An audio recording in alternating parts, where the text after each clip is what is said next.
उत्तर प्रदेश के सीएम योगी आदित्यनाथ ने अवैध धर्मांतरण के आरोपी छांगुर उर्फ जमालुद्दीन की कुंडली खोल ली है और अब एक्शन का दौर भी शुरू हो चुका है। दरअसल जैसे जैसे छांगुर की काली करतूत सामने आ रही है, वैसे वैसे उस पर शिकंजा कसता जा रहा है।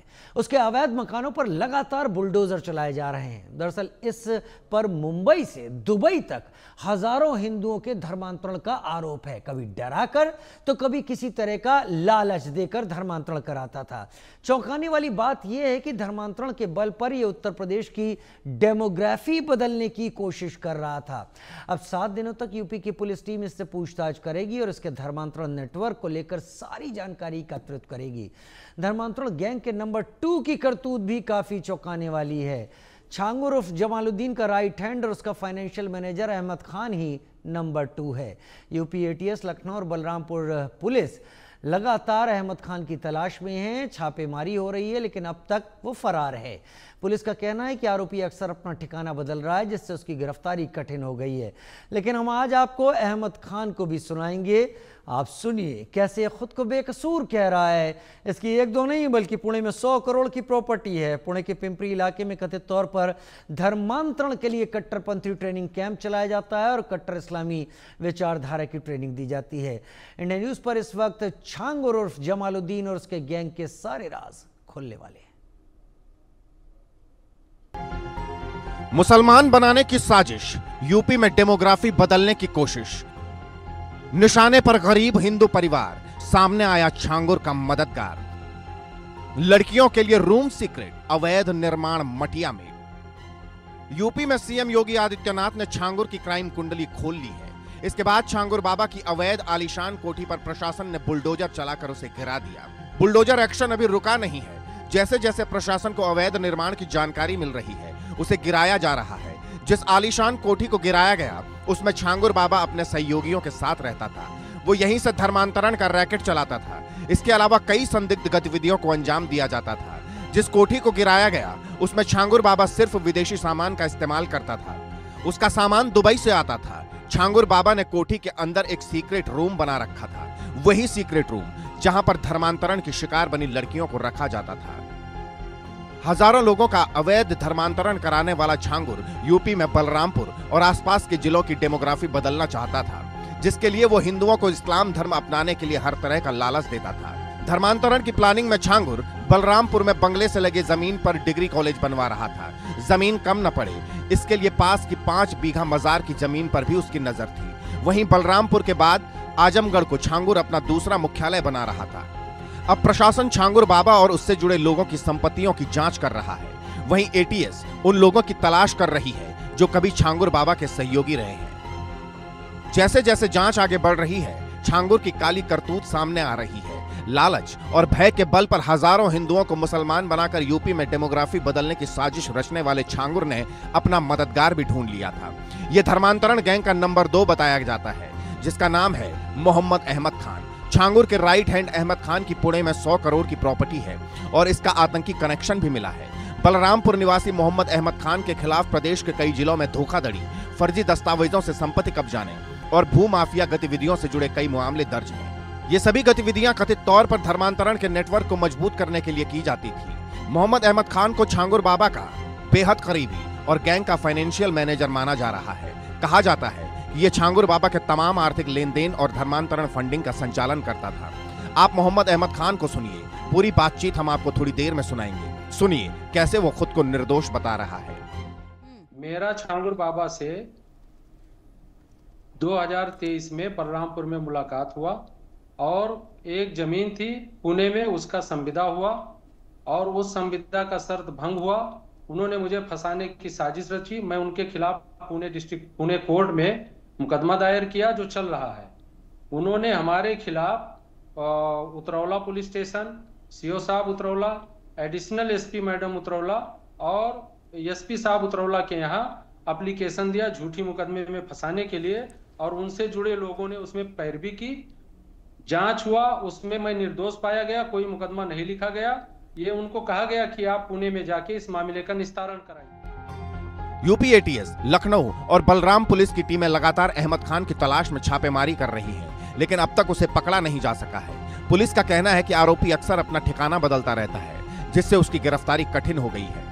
धर्मांतरण को लेकर महाराष्ट्र के पुणे के पिंपरी इलाके में इस कथित तौर पर एक कट्टरपंथी ट्रेनिंग कैंप भी चलाया जाता है। यहां धर्मांतरण के लिए लोगों को उकसाया जाता है और उन्हें कट्टर इस्लामी विचारधारा की ट्रेनिंग भी दी जाती है। मामले की गंभीरता को देखते हुए केंद्र और राज्य की सुरक्षा एजेंसियां सतर्क हो गई हैं।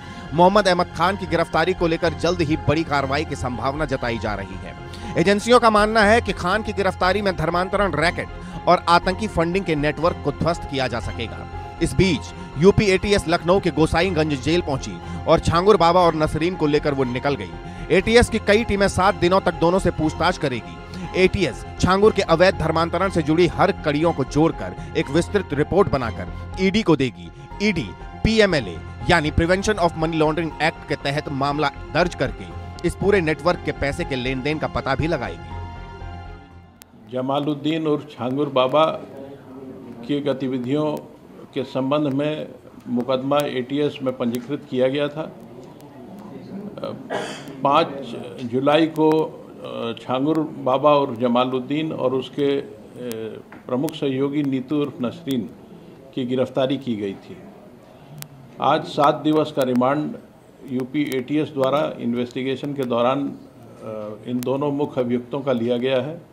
इनसे इस गैंग के सभी गतिविधियों, इनके मनी ट्रेल, इनके द्वारा अर्जित अवैध संपत्तियां इत्यादि की जानकारी की जाएगी। गरीब हिंदू परिवारों और लाचारों को भय और लालच के बल पर मुस्लिम बनाने की साजिश रचने वाले छांगुर और उसके सहयोगियों के पाप का घड़ा भर चुका है। क्राइम कुंडली खुलने के साथ इन पर सख्ती भी बढ़ती जा रही है। आगे जब जांच और पूछताछ का दायरा बढ़ेगा तो इन पर शिकंजा और भी ज्यादा कसेगा। Bureau report, India news. हजारों लोगों का अवैध धर्मांतरण कराने वाला जमालुद्दीन उर्फ छांगुर बाबा बलरामपुर और आसपास के जिलों की डेमोग्राफी बदलना चाहता था। इसके लिए वो हिंदुओं को इस्लाम धर्म अपनाने के लिए हर तरह का प्रलोभन देता था। उसका मंसूबा बलरामपुर में इस्लामिक दावा सेंटर और मदरसा बनाने का भी था। रिपोर्ट देखिए। हजारों की तादाद में हिंदू मासूम बच्चियों और परिवारों को धर्मांतरण की आग में झोंकने वाला धर्मांतरण गैंग का मास्टरमाइंड जमालुद्दीन उर्फ छांगुर बाबा से अब एटीएस पूछताछ करेगी। एटीएस ने अदालत के सामने कई अहम दलीलें रखी। एटीएस के अधिकारियों ने कहा, बाकायदा अदालत के सामने ये दस्तावेज रखे कि कैसे धर्मांतरण का मास्टरमाइंड जमालुद्दीन उर्फ छांगुर बाबा उस पूरे इलाके की डेमोग्राफी बदलना चाहता था। बाकायदा वहां पर हिंदू धर्म से न सिर्फ घृणा रखने वाला छांगुर बाबा बड़े पैमाने पर वहां हिंदू धर्म से जुड़े हुए लोगों को इस्लाम धर्म प्रलोभन देकर कबूल कर वहां बाकायदा शरिया कानून लागू कर उसे इस्लामिक स्टेट की शक्ल देना चाहता था।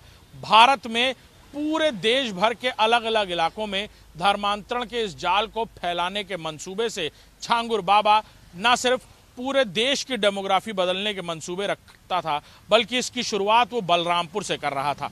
और बलरामपुर के वो इलाके जहां बड़ी तादाद में हिंदू परिवार रहते हैं या फिर गरीब और गुर्बत का शिकार हैं, उन्हें अलग अलग तरीके के प्रलोभन और दबाव के चलते वो धर्मांतरण के लिए प्रेरित कर रहा था और उन्हें दबाव बनाकर धर्मांतरण कराने में कामयाब भी रहा था।